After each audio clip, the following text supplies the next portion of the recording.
जय माँ अम्बे। हरे कृष्ण। माँ जगदम्बा की असीम कृपा से आप सभी का यह पावन दिन सुख शांति और मंगल से परिपूर्ण हो। आपका दिन शुभ और मंगलमय हो। पिछले अध्याय को प्रेम, श्रद्धा और विश्वास से सुनने के लिए आप सभी भक्तों का दिल से कोटि कोटि धन्यवाद। माँ भगवती का करुणामय आशीर्वाद आपके जीवन में सदैव बना रहे। हे प्रिय भक्तों, आज हम अत्यंत पवित्र और भक्तिमय भाव से चैत्र मास के इस शुभ अवसर पर श्रीमद् देवी भागवत पुराण के महात्म्य प्रसंग के तृतीय अध्याय का शुभारंभ करने जा रहे हैं। यह अध्याय हमें सिखाता है कि जब मन में श्रद्धा और विश्वास बना रहता है तो माँ की कृपा से हर मार्ग सरल और हर कठिनाई हल्की हो जाती है। तो आइए भक्तों, मन, वचन और कर्म को पवित्र करते हुए प्रथम पूजनीय विघ्नहर्ता भगवान श्री गणेश जी का स्मरण करें और माँ भगवती का ध्यान धरकर आज की दिव्य कथा का रसपान करें। तो प्रेम से बोलिए जय माँ भगवती, जय श्री गणेश। श्री शौनक जी ने सूत जी महाराज से कहा, हे सूत जी, आप महाभाग एवं पुरुष श्रेष्ठ हैं, क्योंकि आपने परम पावन पुराण संहिताओं को भली भांति अध्ययन कर लिया है। हे अनग, मुनिवर व्यास जी ने 18 पुराणों का प्रणयन किया और आप अध्ययन करते रहे। वे सभी पुराण बड़े ही अद्भुत हैं। हे मुनिवर, सत्यवती नंदन व्यास जी के मुखारविंद से 5 लक्षणों एवं रहस्यों सहित उन संपूर्ण पुराणों को आप अच्छी प्रकार जान गए हैं। आज हमारा पुण्य फल दानोन्मुख हो गया, जिससे आप इस पावन क्षेत्र में पधारे हैं। मुनियों को विश्राम देने वाला यह क्षेत्र बड़ा ही उत्तम और कलयुग के दोष से रहित है। हे सूत जी, यह मुनि मंडली पुण्यदायी पुराण संबंधी कथा सुनने के लिए बड़ी उत्सुक है। इसीलिए आप सावधान होकर हमें वह सुनाने की कृपा करें। हे महाभाग, आप तो संपूर्ण शास्त्रों के वेत्ता एवं त्रिविध तापों से रहित हैं। हे सूत जी, जिनके कान हैं और जो सुनने के स्वाद से भी परिचित हैं, वे मनुष्य यदि पुराण नहीं सुनते तो वे अभागे हैं। जिस प्रकार 6 प्रकार के स्वाद से जीभ तृप्त हो जाती है, वैसे ही विद्वान पुरुष के वचनों से कर्ण इंद्रियों को महान आनंद होता है। सर्पों के कान नहीं होते, यह तो सभी जानते हैं, तब भी वे मधुर स्वरों को सुनकर अपनी सुध बुध खो बैठते हैं। फिर कान वाले मनुष्य यदि सद्वाणी नहीं सुनते तो उन्हें बहरा ही क्यों ना कहा जाए। हे सूत जी महाराज, ये सभी विप्रगण कथा सुनने की अभिलाषा से सावधान होकर नैमिषारण्य क्षेत्र में बैठे हैं। कली के भय से इन्हें महान दुख हो रहा है। हे सर्वज्ञ, आपके कहे हुए अन्य भी बहुत से पुराण हमने सुने हैं, किंतु उनके सुनने से अब भी हमारी उसी प्रकार तृप्ति नहीं हो रही, जैसे देवता अमृत पान से कभी अघाते नहीं। हे सूत जी, धिक्कार है इस अमृत को, जिसे पीने वाले कभी मुक्त नहीं हो सकते, किंतु धन्य है यह पुराण जो सुनने से ही मनुष्य को मुक्त कर देता है। हे सूत जी, अमृत पान करने के लिए हमने हजारों यज्ञ किए, किंतु फिर भी हमें शांति न मिल सकी, क्योंकि यज्ञों का फल स्वर्ग है। स्वर्ग भोगने के बाद वहां से गिरना ही पड़ता है। इस प्रकार इस संसार चक्र में आने जाने की क्रिया सदा चलती ही रहती है। हे सर्वज्ञ सूत जी, इस त्रिगुणात्मक जगत में काल चक्र की प्रेरणा से सदा चक्कर काटने वाले मनुष्यों को ज्ञान हुए बिना मुक्ति मिलनी कभी संभव नहीं। इसीलिए आप परम पावन देवी भागवत को कहने की कृपा कीजिए। यह पुराण संपूर्ण रसों से परिपूर्ण, अत्यंत पवित्र, गोपनीय तथा मुक्ति की अभिलाषा रखने वालों को मुक्ति प्रदान करने वाला है। यह सुनकर सूत जी कहते हैं, श्रीमद् देवी भागवत अत्यंत पवित्र एवं वेद प्रसिद्ध पुराण है। इसके संबंध में आप महानुभावों के प्रश्न करने से मैं धन्य, बड़भागी और परम पावन बन गया हूँ। अब मैं इसे कहता हूँ। यह पुराण संपूर्ण श्रुतियों के अर्थ से अनुमोदित अखिल शास्त्रों का रहस्य एवं आगामों में अपना अनुपम स्थान रखने वाला है, जो योगियों को मुक्ति प्रदान करने वाले ब्रह्मा आदि देवताओं द्वारा सुसेवित हैं तथा प्रधान मुनिगण उत्तम स्रोत के द्वारा जिनका सदा चिंतन किया करते हैं। भगवती जगदम्बिका के उन सुकोमल चरण कमलों को प्रणाम करके आज मैं विस्तार पूर्वक यह पुराण कहने के लिए प्रस्तुत हो रहा हूँ। हे ब्राह्मणों, यह रसों का भंडार है। इसमें जहां देखिए भगवती की भक्ति ही निहित है। इसीलिए भगवती के नाम से ही अर्थात श्रीमद् देवी भागवत नाम से यह पुराण प्रसिद्ध है।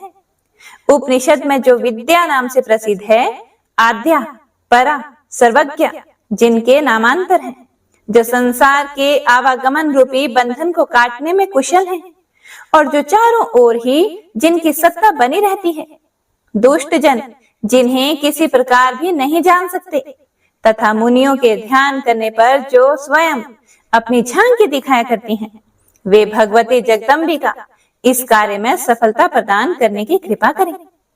वेदों और पुराणों में यह भली भांति विदित भी है कि ब्रह्मा जी इस अखिल जगत की सृष्टा हैं। साथ ही वे यह भी कहते हैं कि ब्रह्मा जी का जन्म भगवान विष्णु के नाभि कमल से हुआ है। फिर ऐसी स्थिति में ब्रह्मा जी स्वतंत्र सृष्टा कैसे हो गए? भगवान विष्णु को भी स्वतंत्र सृष्टा नहीं कह सकते। वे तो शेषनाग की शैया पर सोए हुए थे। नाभि से कमल निकला और उस पर ब्रह्मा जी प्रकट हुए, किंतु वे श्री हरि भी तो किसी आधार पर ही अवलंबित थे। उनके आधारभूत क्षीर समुद्र को भी स्वतंत्र सृष्टा नहीं माना जा सकता, क्योंकि वह रस है और रस बिना पात्र के ठहरता नहीं। कोई ना कोई उसका आधार रहना ही चाहिए। इसीलिए चराचर जगत की आधारभूत भगवती जगदम्बिका ही सृष्टा रूप में निश्चित हुई। मैं उनकी शरण ग्रहण करता हूँ। कमल स्थित ब्रह्मा जी को दर्शन मिले। भगवान विष्णु योग निद्रा के अधीन होकर शयन कर रहे थे। तब उन प्रभु को जगाने के लिए पितामह ने उनकी स्तुति की थी। उन भगवती जगदम्बिका की मैं शरण लेता हूँ। वे भगवती सगुण निर्गुण मुक्ति प्रदान करने वाली और माया स्वरूपिणी है। अब मैं उनका ध्यान करके संपूर्ण पुराणों का कथन करता हूँ। मुनिगण सुनने की कृपा करें। श्रीमद् देवी भागवत सबसे उत्तम एवं पावन पुराण माना जाता है। इसमें 18,000 श्लोक हैं। संस्कृत भाषा में इसकी रचना हुई है। वेद व्यास जी ने सुंदर 12 स्कंदों से इसे सजाया हुआ है। पूरे पुराण में 318 अध्याय हैं। प्रथम स्कंद में 20, द्वितीय में 12, तृतीय में 20, चतुर्थ में 25, पंचम में 35, षष्ठी में 31, सप्तम में 40, अष्टम में 24, नवम में 50, दशम में 13, एकादश में 24 और द्वादश स्कंद में 14 अध्याय हैं। महात्मा पुरुषों का कथन है कि इस पुराण में इस प्रकार तो अध्याय हैं और 18,000 श्लोक हैं।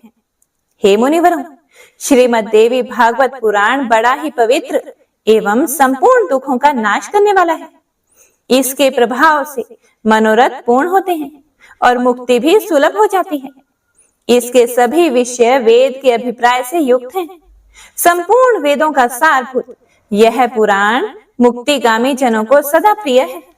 इस पुराण की रचना करने के बाद व्यास जी ने सर्वप्रथम अपने अयोनिज एवं विरक्त पुत्र महाभाग शुकदेव जी को अधिकारी समझकर उन्हें ही सुनाया।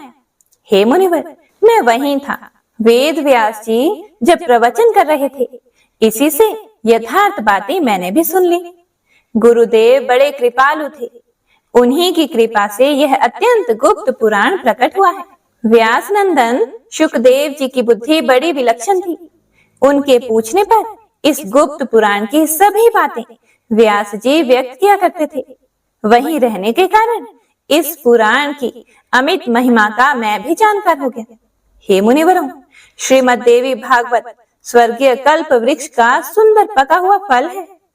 इस संसार रूपी समुद्र के अतः जल को पार करने की इच्छा रखने वाले शुकदेव जी उस फल को आदर पूर्वक चखने वाले पक्षी हैं। उन्होंने इस विविध कथा रूपी अमृत को अपने कान रूपी पुटकों से भर भर कर खूब पान किया। जगत में कौन ऐसा पुरुष है जो इस अद्भुत कला को सुनकर कली के भय से मुक्त न हो जाए। जो पापी वैदिक धर्मों से विमुख एवं अपने चरित्र से भ्रष्ट है, उसे भी यदि जिस किसी प्रकार से भी श्रीमद् देवी भागवत सुनने का अवसर मिल जाए तो संसार के विविध भोगों को भोग कर अंत में भगवती के उस नित्य परम धाम को वह चला जाता है, जहां योगी लोग जाया करते हैं, जो निर्गुण स्वरूपा है, जो संत जनों की प्रेम पात्री एवं ध्यान में दर्शन देने वाली है। वे विद्यामयी भगवती जगदम्बिका उस बड़भागे पुरुष के हृदय रूपी गुफा में निवास कर लेती है, जो निरंतर इस देवी भागवत की कथा सुनने में तत्पर रहता है। संसार रूपी अगाध समुद्र को पार करने के लिए यह सर्वांग पूर्ण मानव देह सुंदर जहाज है। जिसे ऐसा शरीर मिल गया और कथावाचक की कमी भी न रही, तब भी जो मूर्ख इस कल्याणमयी देवी भागवत को नहीं सुन पाता, निश्चित ही वह अत्यंत भाग्यहीन है। जिसे विचारशील मानव तन मिल गया, दोनों कान विद्यमान हैं, तब भी सभी मनोरथ पूर्ण करने वाले रस के भंडार एवं परम पावन इस भागवत पुराण को नहीं सुनकर जो पर निंदा और पर चर्चा सुनने में मस्त रहता है, वह मूर्ख मर ही क्यों नहीं जाता? उसके जीवन से लाभ ही क्या है? तब ऋषियों ने पूछा, हे महाभाग सूत जी, व्यास जी की किस पत्नी से शुकदेव जी प्रकट हुए? कैसे उनका आविर्भाव हुआ? और वे ऐसे किन गुणों से संपन्न थे कि उन्होंने संहिताओं का भली भांति अध्ययन कर लिया? हे महामते, आपने कहा है शुकदेव जी अयोनिज हैं, अरणी से उनका प्राकट्य हुआ है। इन बातों से हमें महान आश्चर्य हो रहा है। इनका स्पष्टीकरण करने की कृपा कीजिए। तब सूत जी कहते हैं, प्राचीन समय की बात है। सत्यवती नंदन व्यास जी सरस्वती नदी के तट पर विराजमान थे। उनके आश्रम पर 2 गौरैया पक्षी थी। उन्हें देखकर वे आश्चर्य में पड़ गए। उन्होंने देखा कि दोनों पक्षी अपनी घोंसले में थे। उनका एक सुंदर बच्चा अभी अभी अंडे से बाहर निकला था। उस बच्चे के सभी अंग बड़े सुंदर थे और अभी पंख और रुओं से रहित था। दोनों पक्षी उस बच्चे को आहार पहुंचाने के लिए असीम प्रयत्न कर रहे थे। बार बार दाना ला लाकर उन्हें बच्चे के मुख में डालना उनका प्रधान कर्तव्य बन गया था। वे आनंद में मगन होकर उस बच्चे के अंगों को अपने अंगों से रगड़ते और प्रेम पूर्वक उसका मुख चूमा करते थे। उन गौरैया का अपने बच्चों में ऐसा अद्भुत प्रेम देखकर व्यास जी ने अपने मन में विचार किया कि जब पक्षी अपने पुत्र के प्रति इतना स्नेह कर सकते हैं, तब मनुष्यों का संतानों में प्रेम हो, इसमें कौन सी विचित्र बात है? क्योंकि उन्हें तो पुत्रों से सेवा पाने की अभिलाषा बनी ही रहती है। सत्यवती नंदन व्यास जी इस प्रकार के विविध विचारों में उलझकर उदास हो गए। मन ही मन कुछ सोच समझकर बात निश्चित कर ली और फिर वे मंदराचल पर्वत के निकट चले गए और खूब विचार किया और कहने लगे कि मेरे मनोरथ पूर्ण करने एवं वर देने में निपुण कौन देवता है जिनकी मैं उपासना करूं? भगवान विष्णु, शंकर, इंद्र, ब्रह्मा, सूर्य, गणेश, स्वामी कार्तिकेय, अग्नि अथवा वरुण, मुझे किनकी उपासना करनी चाहिए? इस प्रकार व्यास जी सोच ही रहे थे कि इतने में ही चारों ओर विचरने वाले देव ऋषि नारद मुनि हाथ में वीणा लिए हुए वहां पधारे। मुनि को देखकर व्यास जी को अपार हर्ष हुआ। उन्होंने पाद्य एवं अर्घ प्रदान करने की समुचित व्यवस्था की, साथ ही कुशल समाचार भी पूछा। कुशल प्रश्न सुन लेने के बाद मुनिवर नारद जी ने व्यास जी से पूछा, नारायण नारायण, द्वैपायन जी तुम क्यों इतने चिंतित दिख रहे हो? अपनी चिंता का कारण बताओ। व्यास जी ने कहा, सुना गया है कि पुत्रहीन की गति नहीं होती और मानसिक सुख भी उसे सुलभ नहीं हो सकता। इसीलिए मैं बहुत दुखी हूँ और यही चिंता मुझे बार बार बेचैन किए जा रही है। अब मैं मनोरथ पूर्ण करने वाली किस देवता की उपासना करूं? इस विचारधारा में गोते खा रहा हूं। इस परिस्थिति में अब आप ही मेरे आश्रय हैं। हे महर्षि, आप सब कुछ जानने वाले एवं कृपा के समुद्र हैं। शीघ्र बताने की कृपा कीजिए कि मैं किन देवता की शरण में जाऊं जो मुझे पुत्र दे सके। सूत जी कहते हैं, इस प्रकार व्यास जी के पूछने पर महामना नारद जी अत्यंत प्रेम पूर्वक उनसे कहने लगे कि हे महाभाग व्यास जी, आप इस विषय में जो प्रश्न पूछ रहे हो, ठीक यही प्रश्न मेरे पिताजी ने भगवान श्री हरि से किया था। देवादिदेव भगवान जगत के स्वामी हैं। लक्ष्मी जी उनकी सेवा में उपस्थित रहती हैं। दिव्य कौस्तुभ मणि उनकी शोभा बढ़ाती हैं। वे शंख, चक्र और गदा लिए रहते हैं और पीतांबर धारण करते हैं। उनकी 4 भुजाएं हैं। वक्ष स्थल पर श्री वत्स का चिन्ह चमकता रहता है।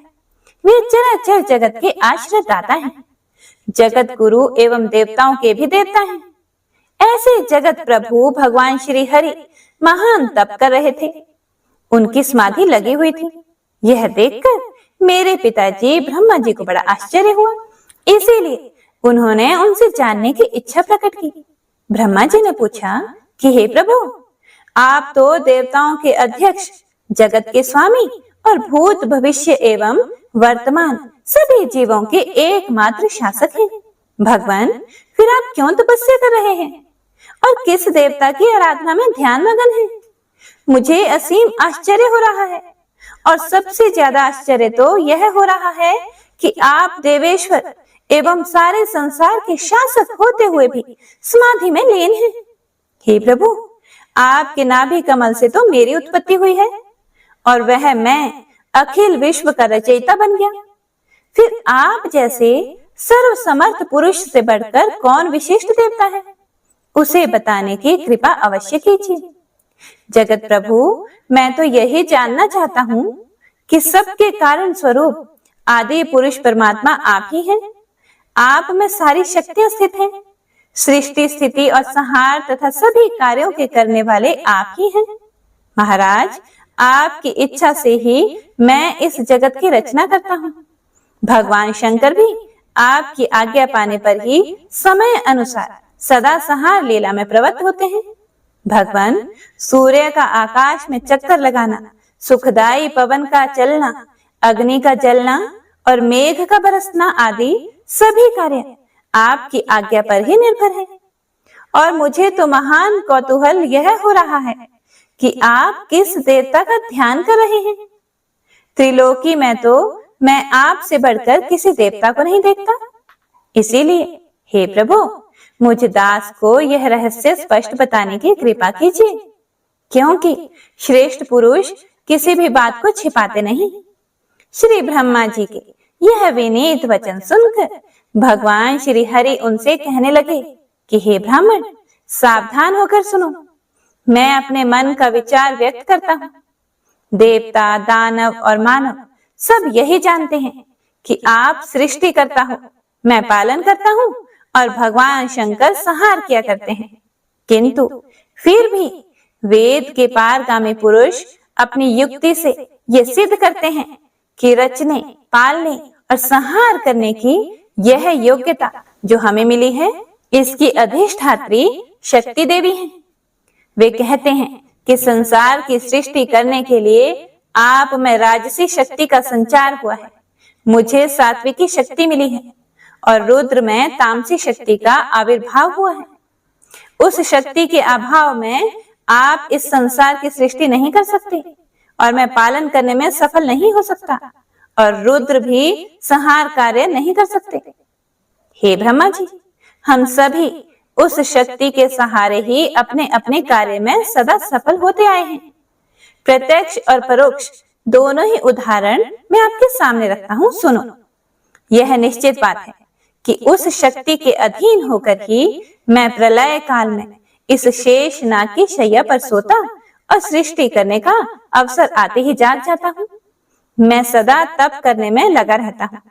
उस शक्ति के शासन से कभी मुक्त नहीं रह सकता। कभी अवसर मिला तो लक्ष्मी के साथ सुखपूर्वक समय बिताने का सौभाग्य प्राप्त होता है। मैं कभी तो दानवों के साथ युद्ध करता हूँ और अखिल जगत को भय पहुंचाने वाले दैत्यों के विकराल शरीरों को शांत करना मेरा परम कर्तव्य हो जाता है। हे धर्मज्ञ, बहुत पहले की बात कह रहा हूँ। उस समय आप तो थे ही, चारों ओर जल ही जल था। मुझे 5000 वर्षों तक बाहु युद्ध करना पड़ा था। मेरे कान के मैल से उत्पन्न होने वाले मधु और कैडब नामधारी 2 दानव महान दुष्ट थे। उन्हें असीम अभिमान था। भगवती आद्या शक्ति की कृपा से ही मैं उन दैत्यों को मारने में सफल हो सका। हे महाभाग, उस समय की बात से क्या आप अपरिचित हो? सर्वश्रेष्ठ शक्ति ही तो उस जीत में हमारा कारण हुई थी। फिर आप बार बार क्यों पूछते हो? जब सर्वत्र जल ही जल शेष रहता है, तब उस शक्ति की इच्छा के अधीन होकर मैं पुरुष रूप से विचरा करता हूँ।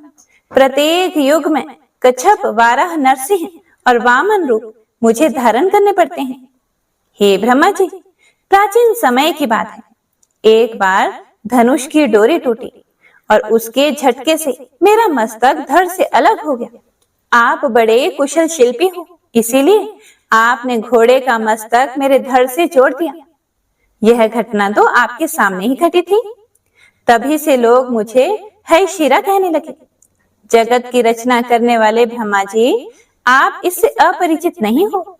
मुझे सब प्रकार से शक्ति के अधीन होकर रहना पड़ता है। उन्हीं भगवती शक्ति का मैं निरंतर ध्यान किया करता हूँ। ब्रह्मा जी, मेरी जानकारी में इन भगवती शक्ति से बढ़कर दूसरे कोई देवता नहीं है। फिर नारद जी कहते हैं, इस गुप्त रहस्य के वक्ता भगवान विष्णु हैं और श्रोता ब्रह्मा जी रहे। मुनिवर, फिर तो पितामह ने वे सभी बातें अक्षरशः मुझे कह सुनाई।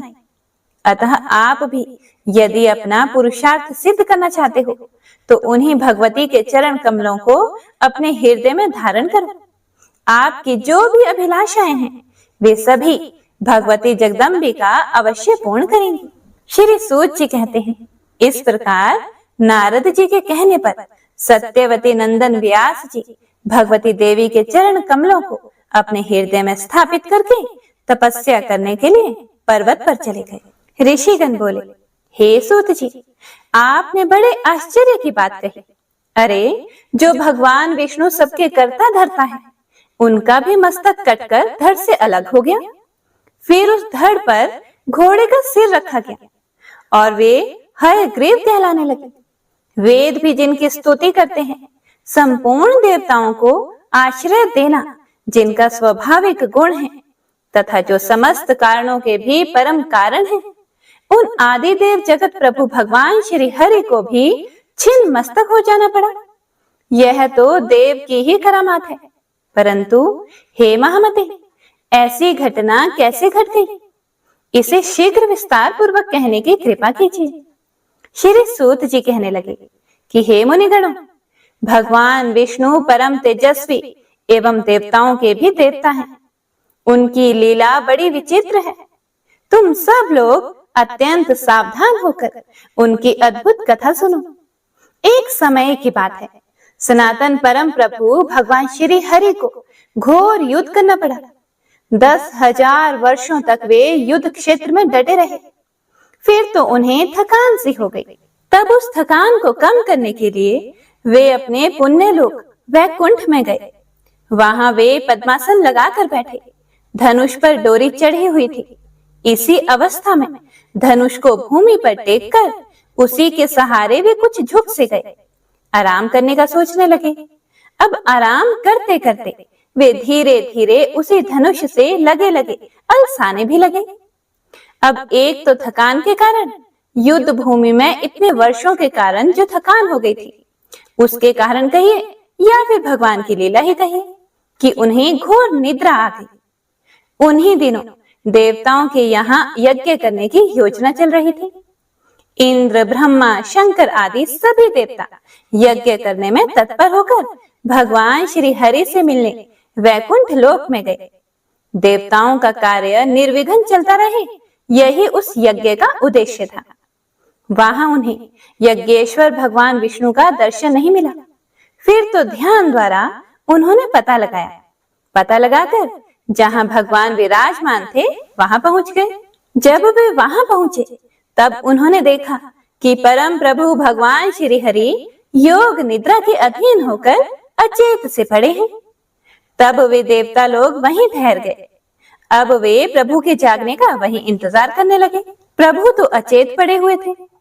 जब भगवान की निद्रा भंग नहीं हुई तब वे देवता अत्यंत चिंतित हो गए। ऐसी स्थिति में इंद्र ने प्रधान देवताओं को संबोधित करके कहा, अब क्या करना चाहिए? देवताओं, आप स्वयं विचार करें, भगवान विष्णु को कैसे जगाया जाए? तब भगवान शंकर ने कहा, देवताओं, यद्यपि किसी की निद्रा भंग करना निषिद्ध आचरण है। हे प्रिय भक्तों, देखिए, यह बात हमेशा ध्यान में रखिए।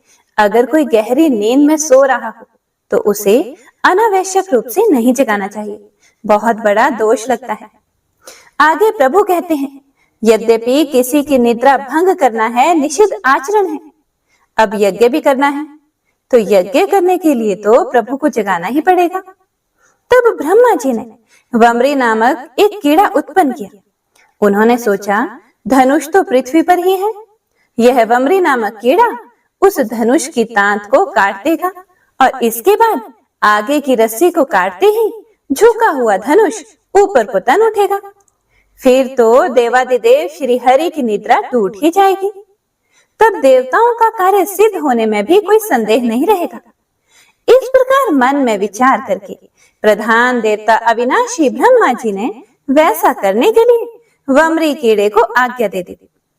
तब वह वमरी नामक कीड़ा ब्रह्मा जी से कहने लगा कि हे प्रभु, अरे लक्ष्मीकांत भगवान नारायण देवताओं के भी आराध्य देव हैं।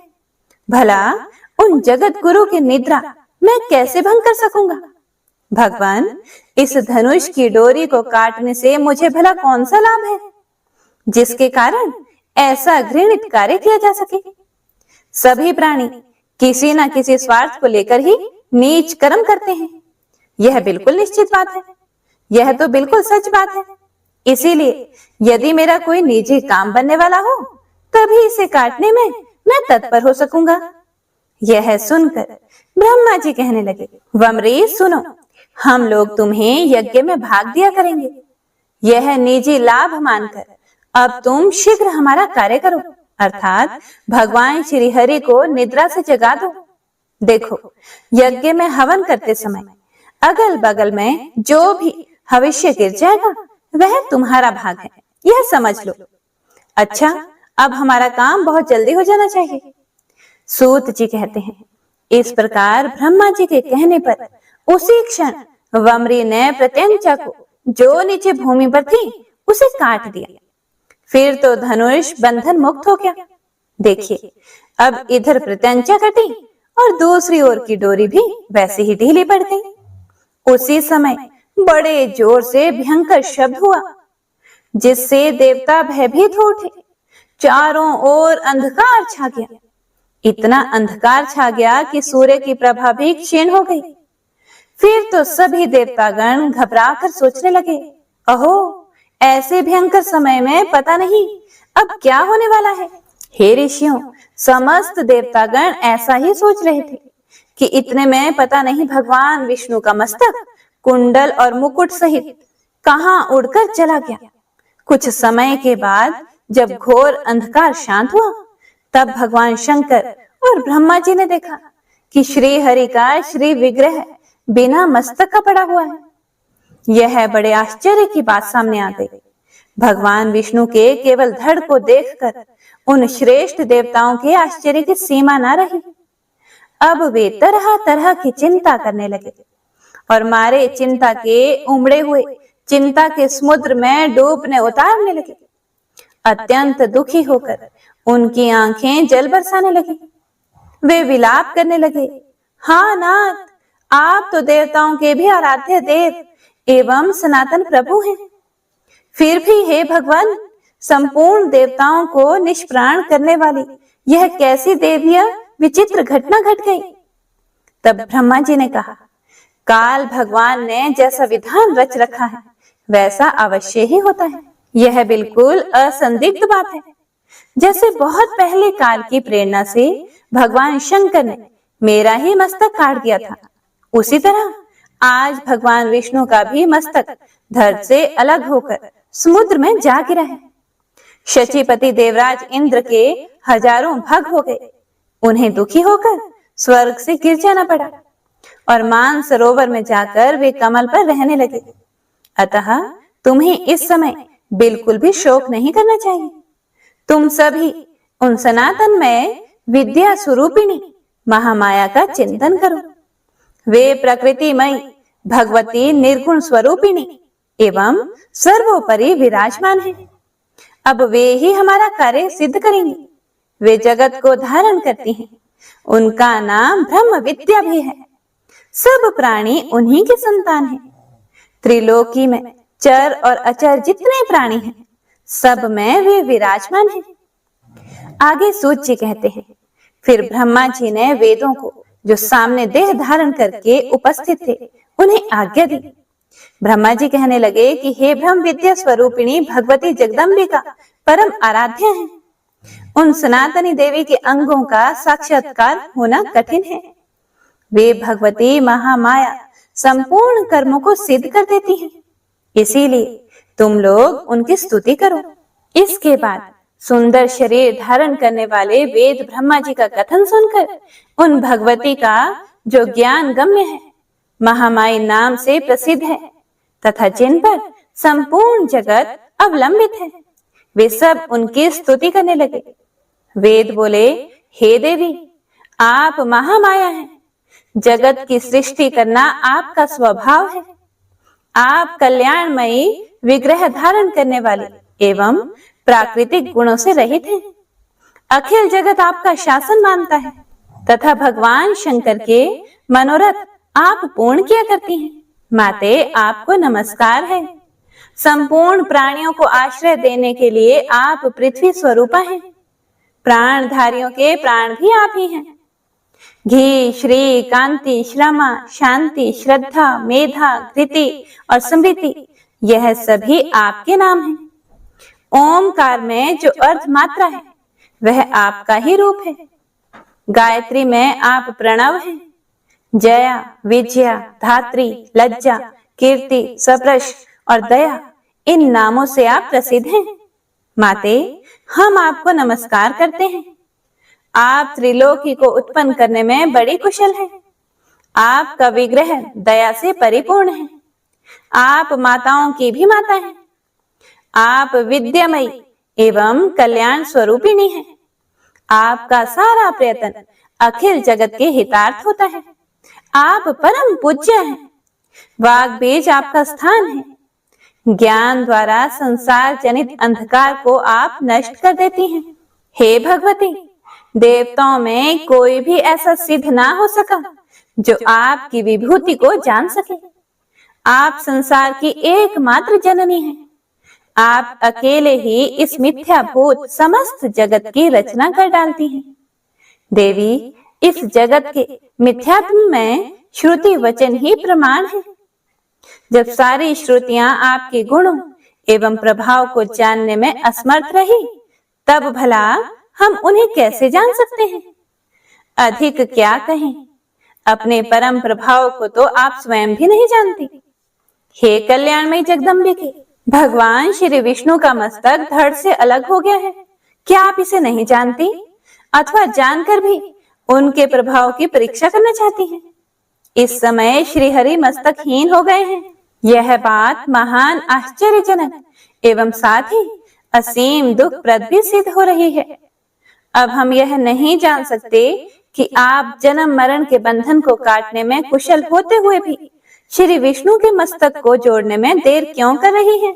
हे जगदम्बिके, आपका यह लीला वैभव अब हमारी समझ से बाहर है, या फिर युद्ध भूमि में देवताओं से हार जाने पर दैत्यों ने पावन तीर्थ में जाकर कोई घोर तप किया है और आप उन्हें वर दे चुके हैं, जिसके फलस्वरूप भगवान विष्णु का मस्तक अलक्षित हो गया। या अब आप श्री हरि को मस्तकहीन देखने का ही आनंद लूटना चाहती हैं? हे जगदम्बिके, आप कहीं लक्ष्मी जी पर कुपित तो नहीं हो गई, क्योंकि आप तो उन्हें भगवान विष्णु से रहित देखना चाहती हैं। माना कि यदि लक्ष्मी जी से कोई अपराध ही हो गया हो, तब भी तो आपको क्षमा कर देना चाहिए, क्योंकि वे भी आपसे ही प्रकट हुई हैं। इसीलिए श्री हरि को पुनः मस्तक प्रदान करके लक्ष्मी जी को प्रसन्न करने की कृपा कीजिए। देवी, यह सुरगण आपको निरंतर नमस्कार कर रहे हैं। आपके जगत सृजन में कार्य की व्यवस्था के यह प्रधान सदस्य हैं। आपकी कृपा से इन्हें प्रतिष्ठा भी प्राप्त हो चुकी है। अब आप अखिल लोकनायक भगवान विष्णु को प्राण दान करके शोक रूपी समुद्र से इन देवताओं का उद्धार करने की कृपा कीजिए। माता, पहले तो हम यह नहीं जानते कि श्री हरि का मस्तक चला कहाँ गया है। यह तो बिल्कुल निश्चित है कि आपकी कृपा के बिना और कोई उपाय है ही नहीं। देवी, आप जैसे अमृत पिलाकर देवताओं को जीवित करने में निपुण हैं, वैसे ही अब जगत को भी जीवित रखना आपका कर्तव्य है। आगे सूत जी कहते हैं, इस प्रकार जब अंगों उपांगों सहित वेदों ने भगवती जगदम्बिका की स्तुति की, तब वे गुणातीता महामाई देवी अत्यंत प्रसन्न हो गई। फिर तो देवताओं को लक्ष्य करके आकाशवाणी होने लगी। प्रत्येक वाणी कल्याणमयी थी, सभी शब्दों में सुख भरा था। वह वाणी इस प्रकार थी, देवताओं, अब तुम्हें चिंता करने की आवश्यकता नहीं है। शांत चित्त होकर अपने स्थान पर विराजमान हो जाओ। वेदों ने भली भांति मेरी स्तुति की है, इसीलिए मेरी प्रसन्नता में किंचित भी संदेह नहीं रहा। जो मनुष्य मृत्यु लोक में मेरे इस स्तोत्र को भक्ति पूर्वक पढ़ता अथवा सुनता है, उसे सभी अभीष्ट वस्तुएं सुलभ हो जाती हैं। अथवा जो श्रद्धालु मानव तीनों काल में सदा इसका श्रवण करता है, उसके सभी शोक शांत हो जाते हैं और वह सुखी हो जाता है। मेरा यह वेद प्रणीत स्तोत्र निश्चय ही वेद तुल्य है। अब तुम लोग श्री हरि के छिन्न मस्तक होने का अर्थात उनके मस्तक के कटने का कारण भी सुनो। इस जगत में कोई भी कार्य अकारण कैसे होगा? एक समय की बात है, भगवान श्री विष्णु लक्ष्मी जी के साथ एकांत में विराजमान थे। लक्ष्मी जी के मनोहर मुख को देखकर उन्हें हंसी आ गई। लक्ष्मी जी ने समझा, हो ना हो, भगवान विष्णु की दृष्टि में मेरा मुख कुरूप सिद्ध हो चुका है, इसीलिए मुझे देखकर इन्हें हंसी आ गई, क्योंकि बिना कारण उनका यूं हंसना बिल्कुल असंभव है। फिर तो महामाई लक्ष्मी जी को क्रोध आ गया। सात्विक स्वभाव वाली होने पर भी वे तमोगुण से आविष्ट हो गई। श्री महालक्ष्मी जी के शरीर में भयंकर तामसी शक्ति का जो प्रवेश हुआ, उसका भी भावी परिणाम वस्तुतः देवताओं का कार्य ही सिद्ध करना था। वे देवी अत्यंत व्याकुल हो गई। तब झट से उनके मुख से निकल गया, तुम्हारा यह मस्तक गिर जाए। इसी से इस समय इन प्रभु का सिर क्षार समुद्र में लहरा रहा है। देवताओं, इसमें कुछ कारण दूसरा भी है। वह यह है कि तुम लोगों का एक महान कार्य सिद्ध होने वाला है। यह बिल्कुल निश्चित बात है। हयग्रीव नामक एक दैत्य हो चुका है। उसकी विशाल भुजाएं हैं और वह बड़ी ख्याति पा चुका है। सरस्वती नदी के तट पर जाकर उसने महान तप किया। वह मेरे एकाक्षर मंत्र माया बीज का जप करता रहा, बिना कुछ खाए पिए ही जप करता था। उसकी इंद्रियां वश में हो चुकी थी। सभी भोगों का उसने त्याग कर दिया था। संपूर्ण भूषणों से भूषित जो मेरी तामसी शक्ति है, उसी शक्ति की उसने आराधना की। और वह दैत्य 1000 वर्ष तक ऐसी कठिन तप करता रहा। तब मैं ही तामसी शक्ति के रूप में सजकर उसके पास गई और जैसे रूप का वह ध्यान कर रहा था, ठीक उसी रूप में मैंने उसे दर्शन दिए। मैं सिंह पर बैठी हुई थी, सर्वांग दया से ओतप्रोत थे। मैंने कहा, महाभाग वर मांगो, सुव्रत जो इच्छा हो उसे देने में मैं तैयार हूँ। मुझ देवी की बात को सुनकर वह दानव प्रेम से विभोर हो उठा। उसने तुरंत मेरी परिक्रमा की और चरणों में मस्तक झुकाया।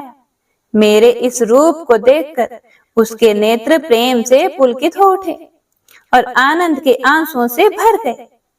फिर तो वह मेरी स्तुति करने लगा।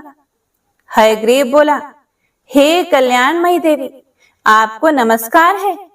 आप महामाया हैं। सृष्टि, स्थिति और संहार करना आपका स्वाभाविक गुण है।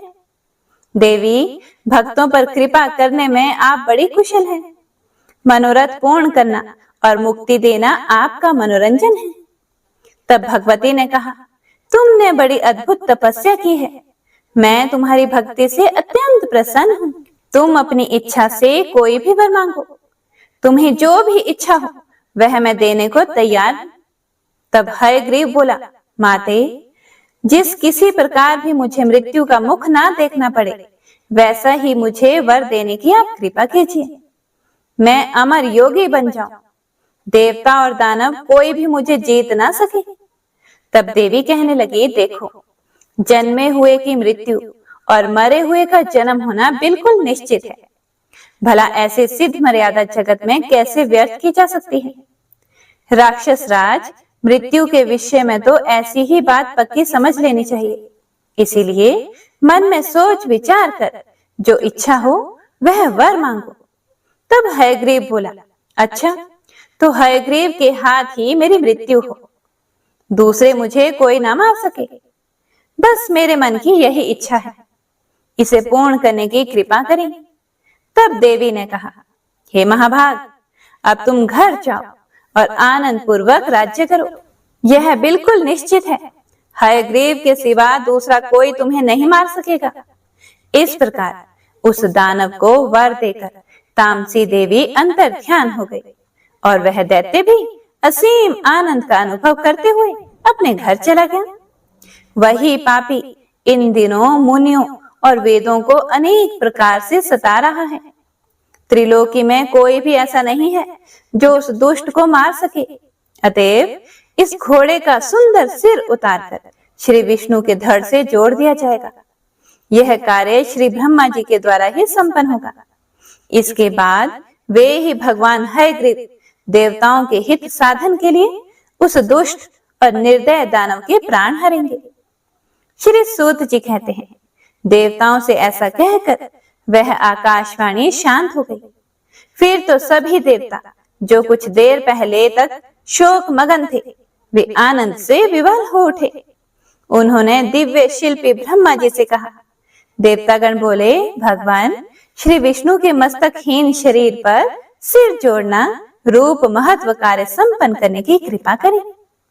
तभी भगवान हयग्रीव बनकर इस दानव राज का संहार करेंगे।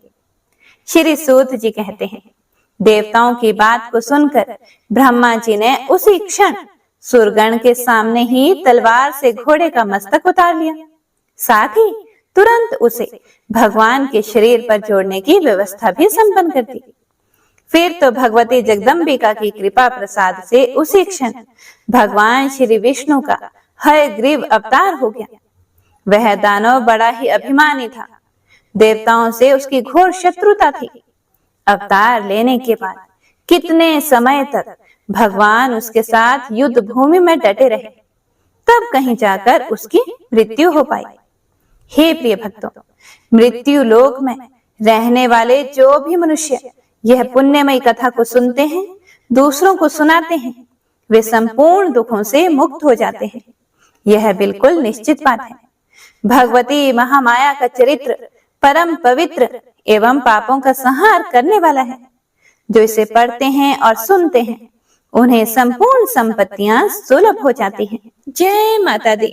हे प्रिय भक्तों, तो आज की कथा यहीं पर समाप्त होती है। इससे आगे का वृतांत आप सभी भक्तजन अगले अध्याय में जरूर सुनिएगा। हे प्रिय भक्तों, तो आइए अब दशा माता की कथा सुनते हैं, जिसे सुनने से घर परिवार में सुख शांति, सुख समृद्धि आती है। एक पेड़ पर नर और मादा दो पक्षी रहते थे। उनके कोई संतान नहीं थी। अन्य पक्षी मादा पक्षी को बोझ कहकर घृणा करते थे। मादा चिड़िया बच्चे ना होने के कारण बहुत दुखी रहती थी। एक दिन वह अपनी स्थिति पर विचार करती हुई अकेली ही नदी पर पानी पीने गई। वहां पर कुछ स्त्रियां दशा माता का डोरा ले रही थी। उनका एक डोरा बच गया था। फिर उन्हें कोई उच्च वर्ग की स्त्री दिखाई नहीं दी, तो उन्होंने सोचा कि इस चिड़िया के गले में ही इस डोरे को बांध देते हैं। वह यहाँ तो रोज आती ही है, तो यहाँ आकर कथा भी सुन लिया करेगी और इसे पूजन की विधि बता देंगे, तो यह भी पूजन के दिन पूजा कर लेगी। तदनुसार उन्होंने चिड़िया के गले में दशा माता का डोरा बांध दिया और उसे समझा दिया कि प्रतिदिन 9 दिन तक यहाँ आकर कहानी सुन लिया करो। 10वें दिन 21 गेहूं के दाने लाकर उनमें से एक दाना दशा माता के नाम से नदी में डाल देना और बाकी 20 दाने तुम स्वयं खा लेना। चिड़िया ने 9 दिन तक नियम पूर्वक दशा माता की कहानी सुनी। 10वें दिन स्त्रियों द्वारा बताई गई विधि के अनुसार डोरा एवं एक गेहूं का दाना नदी में डालकर पारण किया। कुछ दिनों के बाद उस चिड़िया के भी बच्चे हो गए। अन्य चिड़ियाओं को बड़ा आश्चर्य हुआ कि इसे तो बच्चे होते ही नहीं थे, अब बच्चे कैसे होने लगे। वह चिड़िया बोली, जब मुझे बच्चे नहीं होते थे तो सब मुझे बांझ कहकर दुत्कारती थी, अब मुझे दशा माता की कृपा से बच्चे होने लगे हैं। चिड़ियों के पूछने पर उसने दशा माता का डोरा लेने का सारा हाल कह सुनाया और पूजा की विधि का भी वर्णन सुना दिया। तब से जंगल की सारी चिड़िया दशा माता का व्रत करने लगी। तो प्रेम से बोलिए दशा माता की जय। हे प्रिय भक्तों, तो आइए अब श्री दुर्गा चालीसा सुनते हैं। नमो नमो दुर्गे सुख करनी, नमो नमो अम्बे दुख हरनी, निरंकार है ज्योति तुम्हारी, तिहु लोक फैली उजियारी।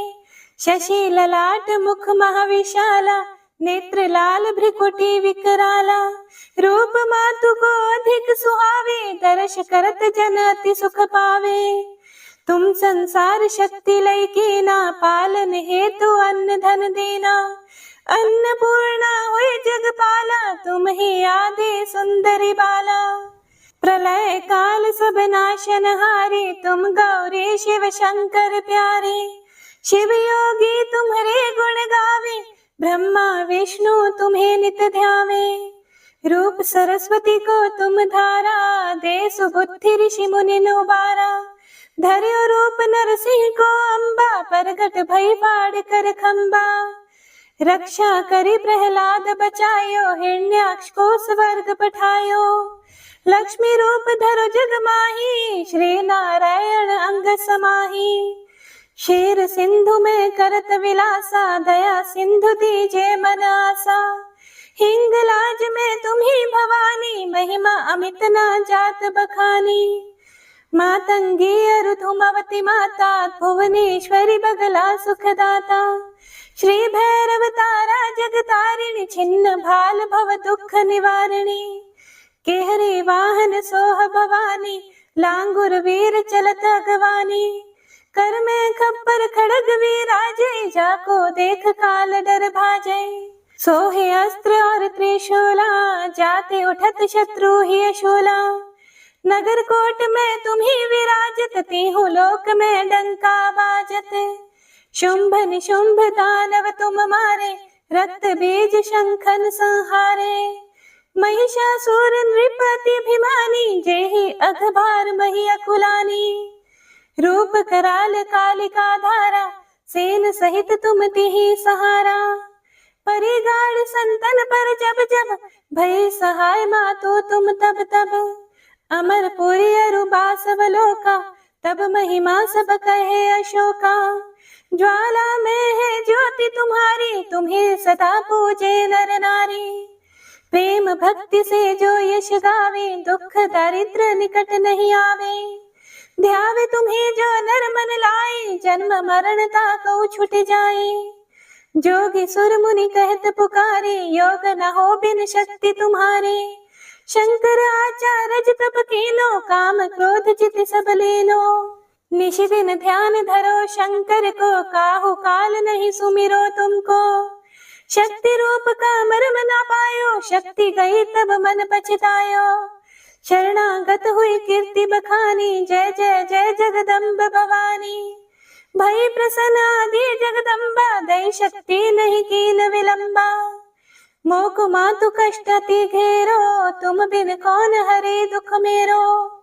आशा तृष्णा निपट सतावे, रिपु मूरख मोहि डर पावे।